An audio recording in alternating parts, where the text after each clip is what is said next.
하나님께서 우리에게 주시는 말씀은 오늘 예수님과 한 배를 타고 가라. 예수님과 한 배를 타고 가라. 마가복음 4장 35절에서 41절까지 말씀으로 같이 하나님의 은혜를 나누도록 하겠습니다. 우리 말씀을 함께 읽겠습니다. 같이 35절부터 읽어 내려갑니다. 그 날이 저물 때에 제자들에게 이르시되 우리가 저편으로 건너가자 하시니 그들이 무리를 떠나 예수님에게 계신 그대로 모시고 가매 다른 배들도 함께 하더니 큰 광풍이 일어나며 물결이 배에 비쳐 들어와 배에 가득하게 되었더라. 예수께서 건물에서 회개를 베고 주무시더니 제자들이 깨우며 이르되 선생님이여 우리가 쉽게 된 것을 돌아보지 아니하시나이까 하니 예수께서 깨어 바람을 꾸짖으시며 바다들을 이르시되 잠잠하라 고요하라 하시니 바람이 지고 아주 잔잔하였더라. 이에 제자들에게 이르시되 어찌하여 이렇게 무서워하느냐 너희가 어찌 믿음이 없느냐 하시니 그들의 심히 두려워하여 서로 말하되 그가 누구에게 바람과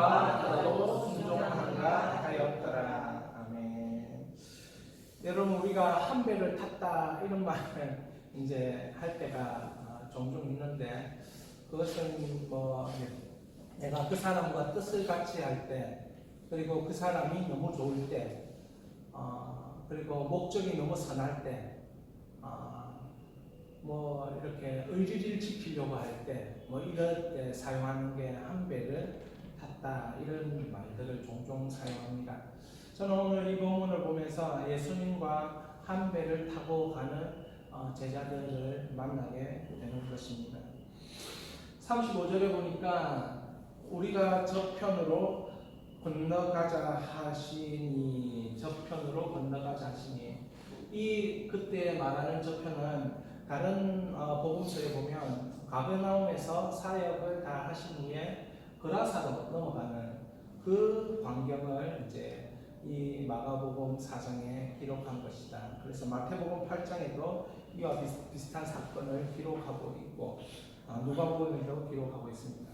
그래서 예수님께서 가버나움에서 많은 사람들을 치유하시고 또 가르치시고 막 이런 가운데 있다가 이제 우리 예수님께서 제자들과 함께 저편으로 가서 그러니까 저편이라고 생각해 볼 때 제가 책을 좀 찾아보니까 그 저편은 쉬기 위해서 좀 가자 그런 의미가 있다고 합니다. 그러니까 너무 많은 일을 하셔서 예수님이 피곤하시기도 하고 제자들과 함께 이제 제자들과 함께 하는 시간을 좀 가지고 싶었던 것이다 이렇게 생각해 볼 수 있습니다.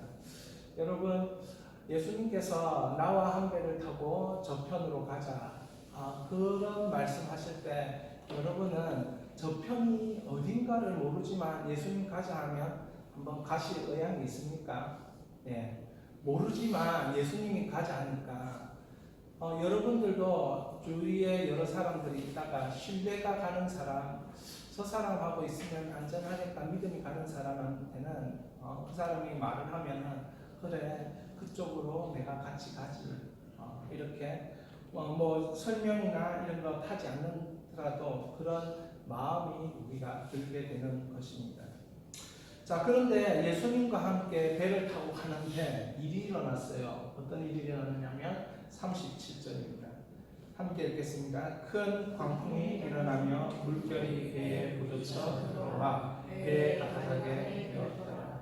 여러분 이 갈릴리 바다 물론 호수라고 하지만 수심이 한 50m 정도 되고요. 그 다음에 이제 이렇게 동에서 서로 가는데 여기 한 11km, 12km 정도 된다고 해요. 그러니까 가버나움에서 거라사까지 가는데 시간이 좀 걸리겠죠. 그리고 저 당시는 뭐 모터가 있는 것도 아니고 바람에 의해서 가는 거고 노를 저어서 가는 거고 뭐 이런 형편이니까 시간이 좀 걸리지 않겠습니까?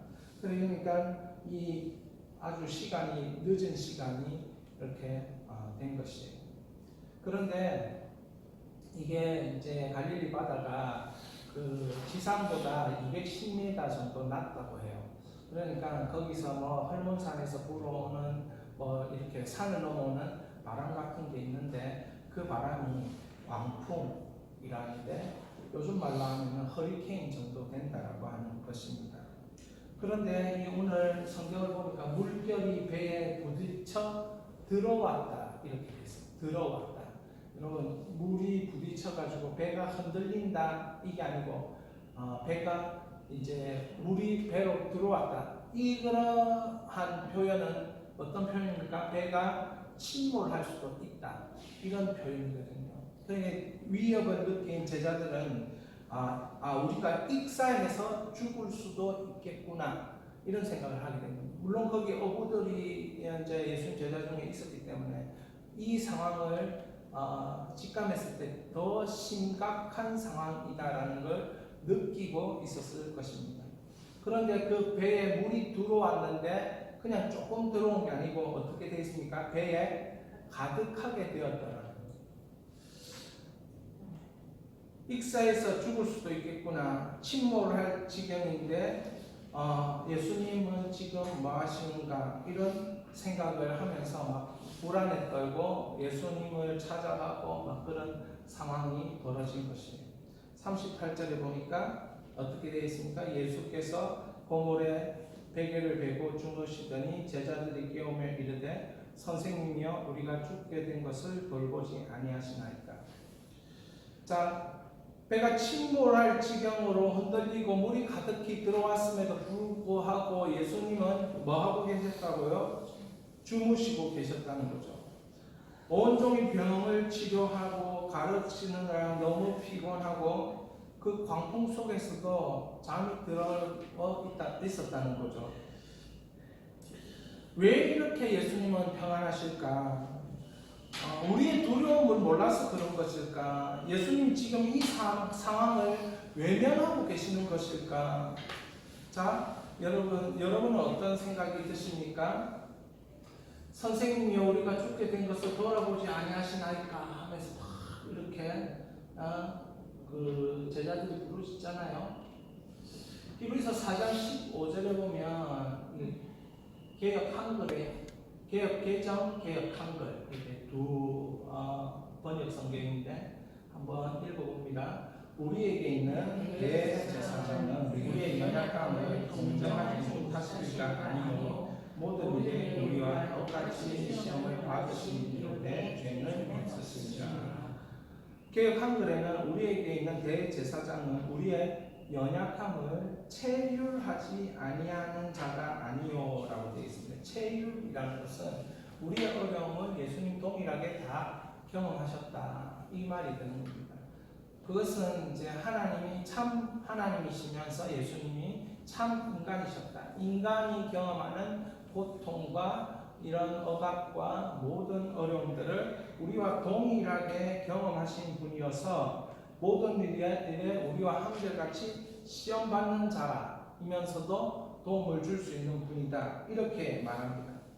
이건 무슨 말이냐면 예수님도 고물을 베고 잠에 주무신 것처럼 역시 예수님도 한 인간의 모습의 단면이 이 속에 있다는 것을 보여주는 것이고 동시에 예수님도 우리의 어려움 가운데 처하시면서 도움을 주실 수 있는 그런 예수님이시다라는 걸 설명하기 위해서 예수님이 베개를 베고 주무신다 이런 말을 쓰는 겁니다. 사실은 이 순간은 어떤 순간이냐? 예수님이 외면하는 순간이 아니고 예수님이 두려움을 몰라서 예수님이 마냥 평안해서 그런 게 아니고 예수님을 체험할 수 있는 절호의 기회였기 때문에 예수님이 이런 상황 가운데 내버려 두시는 순간이었다 이렇게 볼 수 있을 것입니다. 여러분 이런 순간일 때 여러분은 어떻게 하시겠습니까? 제자들은 어떻게 했습니까? 이런 순간일 때 여러분은 어떻게 하셨고 제자들은 또 어떻게 할 것인지. 자, 제자들은 어떻게 합니까? 제자들이 깨우며 이르되 주님을 깨워야 된다는 거예요. 주님 자고 있는 주님을 깨우라는 겁니다. 여러분 주님 깨워보신 적 있습니까? 주님 좀 그만 좀 자고 일어나서 나 좀 도와주세요. 내가 지금 너무 힘들어 죽겠어요. 이렇게 하면서 주님 일어나세요. 이렇게 해보신 적 있냐는 거죠. 지금 제가 보니까 제자들이 막 열받아가지고 주님 붙잡고 정신 차리십시오 주님 잘 됩니까 일어나십시오 막 이렇게 했다는 거죠. 예, 여러분 보기 좋게 제자들이 깨우며 목소리 좋은 성모가 나와서 막 제자들이 깨우며 이럴 때 선생님이요 우리 가족이 된 것을 돌보시지 아니하시나 이렇게 하는 게 아니라는 거죠. 지금 그런 고상하고 막 이렇게 막 정으로 그래도 주님 일어나시죠. 너무 힘듭니다. 배가 가라앉을 것 같습니다. 이렇게 하는 게 아니라는 거예요, 여러분. 이때의 음성이 저와 같은 음성이 아니겠는가 이런 생각이 듭니다. 여러분 주님 빨리 깨우시기를 바랍니다. 주님이 잠잠하고 있구나. 주님 진짜 이러시기입니까? 이런 식으로 자고 계시는 주님을 얼른 깨우시기 바랍니다. 자, 그렇게 주님을 깨우고 나니까 예수님이 어떻게 합니까? 해결하시죠. 39절에 같이 읽겠습니다. 예수께서 깨어 바람을 부으시며 바다들을 보시되 잠잠하라 고요하라 하시니 바람이 그치고 아주 잠잠하여지더라. 이에 제자들에게 이르시되 이렇게 어찌하여 이렇게 무서워하느냐? 너희가 어찌 믿음이 없느냐? 하시니. 그러니까 예수님은 지금 일어나서 예수님 한마디로 다 해결을 하셨습니다.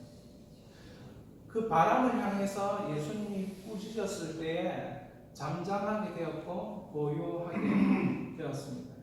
그때 예수님은 제자들에게 어찌 믿음이 없느냐 이렇게 얘기해요. 어찌 믿음이 없느냐.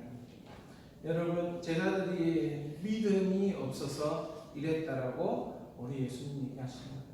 어쩌면 우리도 주님을 깨우지도 못하고 주님 앞에서 막 이렇게 이 바다 광풍을 보면서 힘들어하는 것은 믿음이 없어서 그럴 수도 있다 이런 생각을 이 본문을 보면서 가지게 되는 것입니다. 예수님이 바람과 바다에게 말씀하실 때 여러분 어떤 일이 생겼습니까? 예수님의 말씀이 바다로 들어갔을 때 어떤 일이 생겼습니까? 여러분은 말씀이 들어왔을 때 여러분의 인생에 말씀이 들어왔을 때 여러분의 인생에 광풍처럼 휘몰아치는 그런 상황이 잠잠해지고 고요해지는 그런 순간을 경험해 보신 적이 있습니까? 오늘 이 본문을 보면서 저는 그런 생각을 내가 예수님을 깨워 예수님께 그 말씀을 들었을 때 나의 인생 광풍이 고요하고 잠잠해진 그런 경험이 나에게 있는가? 나에게 찾아온 무서움, 불안, 두려움, 염려, 죄, 탐심, 욕심 이런 것들이 잠잠해져 본 적이 있는가? 주님의 말씀이 들었을 때, 주의 말씀이 들어왔을 때 그렇게 나에게 나타난 적이 있는가? 자, 오늘 저희 집사람하고 이제 광풍은 한 10년 경험했는데 끝났다 하면서 제가 그렇게 하니까 오늘 반드시 선포하라고 광풍 끝났다고 반드시 선포하라고 그래서 제가 선포합니다. 이제부터 이승희 목사와 예수비전의 모든 광풍은 끝이 났습니다. 근데 뒷마디를 제가 그렇게 했어요. 결과는 주님께 맡기자 했더니 결과 주님께 맡기지 말고 빨리 끝내라면서 그렇게 얘기를 하더군요. 여러분 결과는 그래도 주님께 맡겨야 되겠습니까? 주님이 하시는 걸 봐야죠. 주님이 잠잠케 하시는 걸 봐야죠. 여러분 그런데 예수님과 한 배를 타고 가는데도 두려운 거예요. 그게 이제 우리의 모습인 것이죠. 예수님과 한 배를 탔는데도 불안하고 예수님과 한 배를 탔는데도 염려가 있고 예수님과 한 배를 탔는데도 우리가 계속해서 넘어지고 이렇게 자빠지는 거죠. 인생 광풍을 통해 우리가 예수님 말씀하신 저기로 가자. 예수님이 말씀하신 저기로 갈 때에는 인생 광풍이 필요한 거예요. 그 마치 갈릴리 광풍이 필요해서 있었던 것처럼 예수님과 한 배를 탔음에도 불구하고 광풍이 일어나는 거죠. 그래서 예수님이 말씀하신 저기로 우리와 함께 그 배를 타고 가시는 것입니다. 그런데 이제 우리가 생각하기에 저기가 어디길래 꼭 이 광풍을 가지고 꼭 하셔야 되냐 이것이지요. 그들이 심히 두려워하여 서로 말하되 그가 누구이기에 바람과 바다도 순종하는가 하였더라. 만약 광풍이 일어나지 않고 그냥 저기로 갔다면 예수님에 대한 이해를 할 수 없었을 것입니다. 제자들은 심히 두려웠어요. 그냥 예수님이 인간보다 조금 나은 그런 한 사람이 아니라는 것을 이때 깨달았어요. 그냥 저 사람은 훌륭한 사람이야. 저 사람 믿음직한 사람이야. 저 사람에게는 그냥 조금의 기적이 따르는 사람이야. 뭐 이런 어떤 형편이 좋은 사람 이런 그런 말이 아니라 정말 저분이 한 인간보다 조금 나은 사람이가 아니라 초자연적인 능력을 나타내는 그 예수님은 우리가 경외하는 하나님이야 라는 이 인식에 도달하도록 하나님이 어떻게 하십니까? 계속해서 제자들을 훈련시키고 있다는 거죠. 저희들은 마가복음 3장을 통해서 예수님이 제자를 세우실 때 세 가지를 보고 세우셨다고 하셨습니다. 목적이 세 가지 있었어요. 첫째는 하나님과 함께함이고, 두 번째는 보내사 전도하게 하며, 세 번째는 귀신을 내쫓는 권능을 가지고 함께 일하시기를 원하셨다는 거죠. 자, 그런데 지금의 제자들의 처한 상황은 1번은 되는데 2, 3번은 안 되는 거예요. 1번은 뭡니까? 함께 하는 건 되는데 2, 3번 보내어 전도하며 스스로 알아서 귀신을 쫓아내고 이런 게 안 된다는 거죠. 여러분 어떻습니까?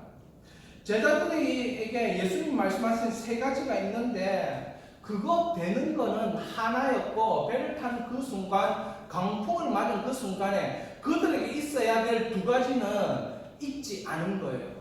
그러니까 예수님은 지금 이 광풍을 통하여서 제자들에게 있어야 될 것이 무엇인지 친히 보여주는 사건이다.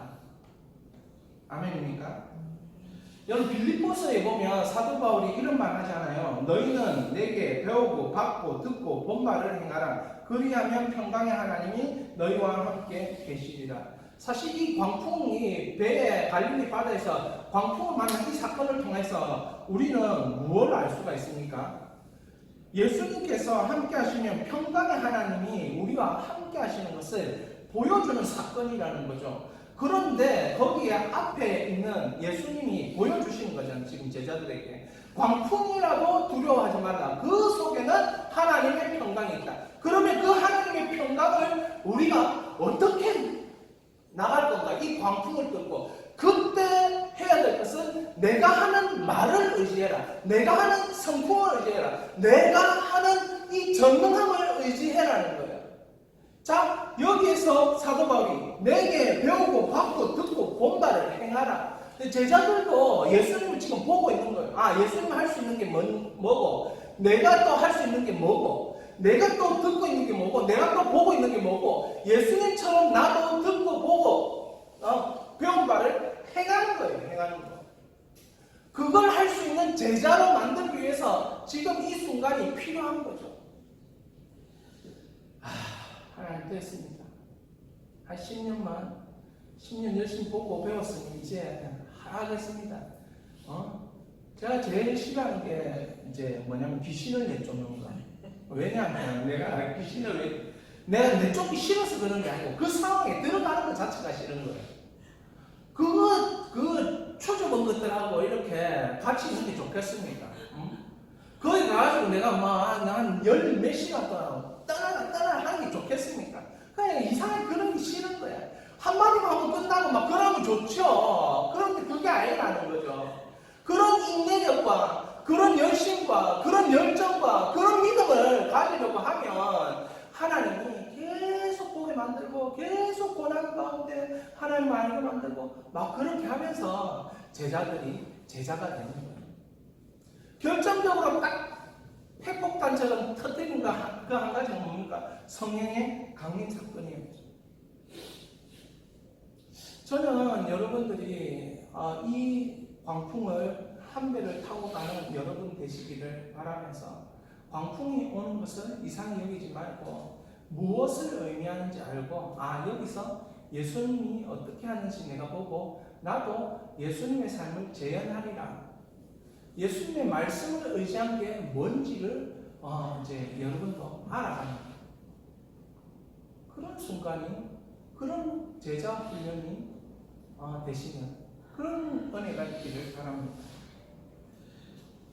제가 이제 책 한 권을 다 읽은 건 아니지만 도정신치료 입문이라는 책을 제가 이제 읽고 있는데 이동식 그 정신과 의사 선생님이 쓰신 책인데 사실 제가 기독교인으로서 목사로서 그 책 읽을 필요는 없는데 누가 같이 읽어야 된다 하니까 제가 읽고는 있는데 읽으면서 그 도정신치료는 도를 아십니까? 이게 아니고 우리나라에 쭉 흘러왔던 5,000년 역사 불교, 도교, 유교, 기독교 할 것 없이 전부 다 거기는 도를 말하고 있다는 거예요. 도를 말하고 있는데 특별히 말하는 게 불교에서는 자비를 말하고 있고 기독교에서는 은총을 얘기하고 있다는 거죠. 그러면서 정신과 치료하는 이 의사가 어떤 사람이 되어야 되는가, 어떤 사람이 되어야 이 치료하는 이 동토에 얼어붙은 그 내감자들을 어떻게 치료할 것인가, 내가 어떤 사람 되는 게 중요하다고 그분이 얘기하면서 책에 한 줄 탁 적어놨는데 84페이지에 최고의 치료자는 부처, 보살, 성인이라고 말할 수 있다 이렇게 되어 있어요. 그게 무슨 말이냐면 치료하는 의사가 적어도 이 환자를 바라보면서 모든 것을 받아들일 수 있고 어떤 이상한 액팅을 하더라도 그냥 심지어는 자기를 때린다 할지라도 받아들일 수 있는 의사가 그래야 이게 그 사람도 나중에 때리고 나서는 정신 차린다는 거예요. 내가 갑자기 의사 선생님을 나의 아버지로 생각하고 때렸다면서. 실제로 그런 순간이 있었다는 거죠. 그렇게 욕을 막 하게 되는데 한 30분 욕하고 나서는 내 엄마인 줄 알고 그랬다고. 그렇게 얘기합니다. 왜? 애착 관계에 있는 사람들을 투사해서 전이를 하기 때문에 그렇다는 거예요. 그러면서 그런 얘기를 하는데 제가 그 얘기를 딱 듣는 이 글을 딱 읽는 순간 이런 생각이 드는 거예요. 우리는 예수님을 왜 믿는가? 여러분 예수님 왜 믿습니까? 그냥 문제 해결하기 위해서 광풍 만나가지고 문제 해결하기 위해서 그거 위해서 예수님 믿습니까? 제가 그 문자 받은 것처럼 이번 주에 문자 받은 것처럼 뭔가 주님은 우리가 기도하면 딱 찾아와가지고 이렇게 해주기 위해서 우리가 그걸 위해서 예수님 믿습니까? 물론 그런 부분도 일부분에 포함되긴 하지만 정말 우리는 왜 예수님을 믿습니까? 부처처럼 앉아가지고 6년 앉아가지고 도 닦고 그래가지고 모든 것을 받아들일 수 있고 성인이 되고 그거를 위해서 예수님 믿습니까? 우리 왜 예수님 믿냐는 거죠. 예수님 왜 믿습니까? 저는 오늘 이 한 배를 타고 가는 예수님과 한 배를 타고 가는 여러분에게 그리고 저에게 예수비전의 교회에게 예수님을 왜 믿는지 그거에 대해서 한 주간 좀 생각해 보시기 바랍니다. 저의 마음속에는 나는 내가 성인이 되기 위해서 예수님을 믿지는 않습니다. 내가 좀 더 나은 인간이 되기 위해서 예수님을 믿는다. 그러면은 좀 더 나은 인간이 되기 위해서 예수님 믿으면은 사실은 이렇게 할 필요 없습니다.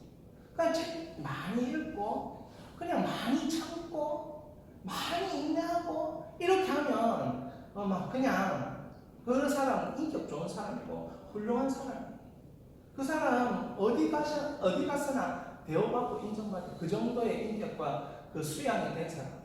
그걸 위해서 우리가 예수 믿습니까? 아니에요. 예수 믿는 거는 예수님이 왜 자기가 왔다라고 얘기합니다. 하나님과의 관계를 끊임없이 우리에게 보여주잖아요.